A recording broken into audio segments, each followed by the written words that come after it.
ठाकरेंचे खासदार संजय राऊत यांनी आता थेट इंडिया आघाडीलाच आपल्या शैलीत सल्ला दिलाय।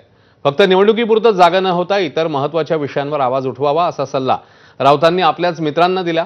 इंडिया आघाडीच्या नेतृत्वावरून आधीपासूनच कुरबुरी सुरू आहेत। त्यातच आता राऊतांनी राहुल गांधींबाबत काही सवाल उपस्थित केले। त्यामुळे गेल्या अनेक निवडणुकांपासून सुरू असलेली इंडिया आघाडीची घसरण आणि राऊतांचा मोलाचा सल्ला या दोन्हीवर वरिष्ठ नेते चिंतन करून मार्ग काढणार की चलता हैच्याच मोडमध्ये राहणार पाहणं महत्त्वाचं आहे।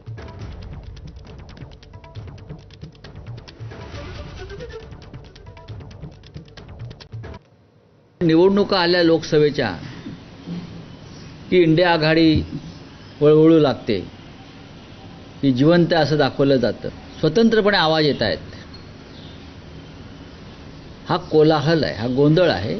या संदर्भात सामनानं आपलं मत व्यक्त केलेलं आहे। अर्थात इंडिया आघाडी हा सगळ्यांसाठी संवेदनशील विषय आहे। इंडिया आघाडीचं नेतृत्व बदलणं ही काळाची गरज आहे असं मी म्हटलेलं नाही आहे। अनेक नेत्यांचा आतला आवाज उफाळून वर आला असं म्हटलं आहे आणि हे प्रामुख्याने काँग्रेस पक्षातलेच लोक आहेत। आणि त्यात कोण आहेत तर मणिशंकर अय्यर हे एकेकाळचे काँग्रेसचे नेते आहेत। दुसरे ज्यांनी मनमोहन सिंग यांच्यावरती एक खळबळजनक पुस्तक लिहिलं ते संजय बारू यांनी टेलिग्राफमध्ये आपली एक भूमिका व्यक्त केलेली आहे। आणि त्यानंतर या विषयावरती एक चर्चा सुरू झाली।